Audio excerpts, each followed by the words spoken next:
L'évaluation d'entreprise est à la fois un art et une science. Nous devons d'abord analyser les performances passées d'une société puis formuler des hypothèses sur sa performance future. Cela inclut des choses comme les ratios, marges, résultats financiers, etc. Il faut ensuite prendre du recul et analyser le secteur de l'entreprise dans son ensemble. Quelle est la nature de la concurrence? Qui détient le plus de parts de marché? Etc. L'étape suivante est d'analyser l'environnement macroéconomique, des choses comme le niveau des taux d'intérêt, les taux de change, et tout autre événement macroéconomique susceptible d'impacter directement l'activité de l'entreprise. Sur la base de tous ces éléments, nous allons créer une prévision financière où nous projetons les états financiers de la société sur 3 ou 5 années.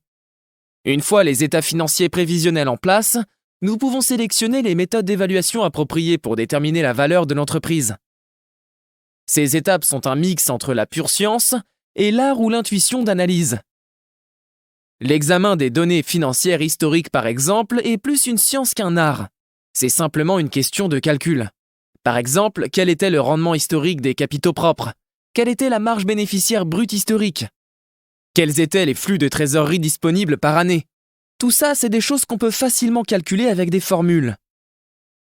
Si c'est une société cotée en bourse, vous pouvez examiner les décisions passées de l'équipe de direction. Par exemple, s'ils ont indiqué que le bénéfice net du prochain trimestre serait de tel montant, ont-ils réellement atteint cet objectif ou non?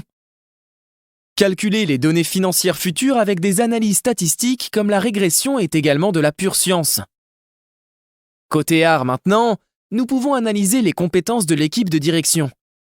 Le problème de cette analyse est que chaque analyste aura ses propres opinions par rapport aux qualités du PDG et de ses directeurs, ce qui rend cette analyse très subjective. Vous devez également évaluer la culture et la stratégie de l'entreprise. Par exemple, a-t-elle une culture qui favorise l'innovation?